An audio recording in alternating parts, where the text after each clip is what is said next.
not random.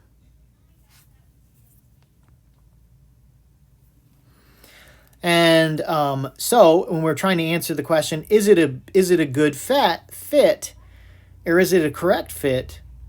Is it useful for helping me answer my question is perhaps an even more valuable question. And so if we go back to this equation, where we most want our data is where the equation y hat is off the most. There are big residuals there. It's not at all, and even if we clear this off, we can see here that it's off the mark on the three most critical points. These are our three most critical points, and y hat is completely outside the range of uncertainty for those 3 points. So when we ask the question, is it useful to me?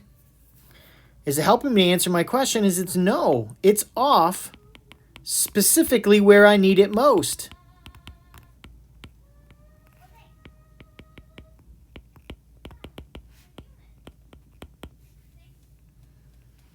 And so how do we determine? The answer to that is the residuals, which we did graphically and visually here. Now, what I did here with the data is I took the angular position values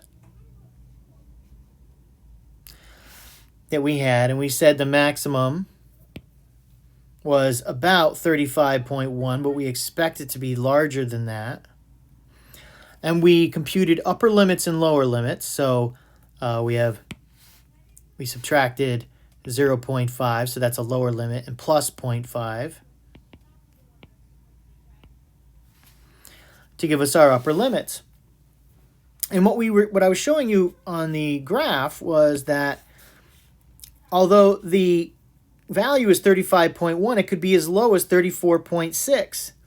But the upper limit of those 2 points is equal to or greater than the lower limit of the point we think is the maximum. And similarly, these 2 points do. And so this in terms of the data shows that the upper limits of these are equal to or greater than the uncertainty associated with the point we think is the maximum point. So this is just a tabular way of doing this to find out where does the upper limit, where do the limits of one exceed the limits of what we think is the maximum. So when we make a graph of this data, we want to show it's not a good fit. And the way we do that is to falsify things. And the way, of course, we've already talked about is there a pattern in the residuals? So what I did here was actually calculate the values of y hat. So this is the blue best fit curve values that are plotted. And then these are the residuals in the yellow column.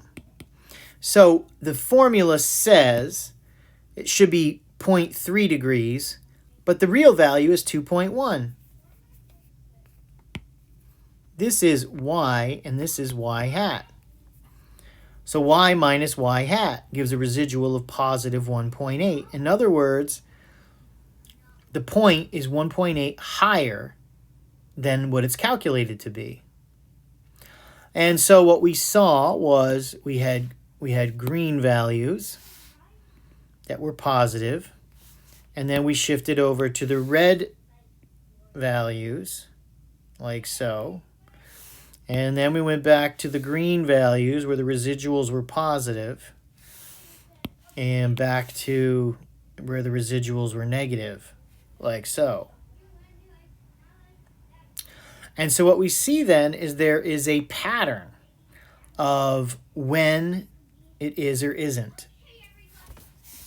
The residuals are regularly and predictably disagreeing with the actual values. So what we have here is a residual plot, and this is the time versus the residual. And you can see there is a clear pattern here. when you look at these data values, there is a function. It behaves like a function. If something was random, we'd see it randomly distributed around that y equals 0 value, but instead we see a clear pattern.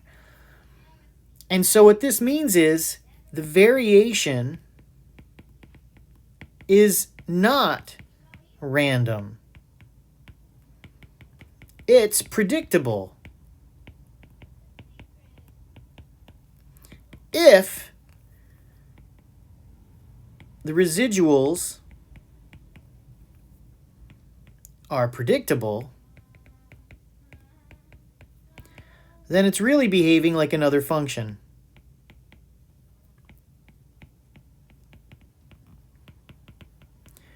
And it's behaving like and is another function.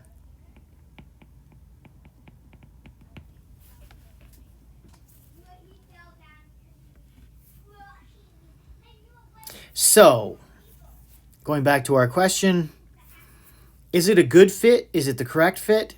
And perhaps most importantly, is it helpful for me answering my question? In our case, the answer with this first graph is no, because the equation is off where I need it most.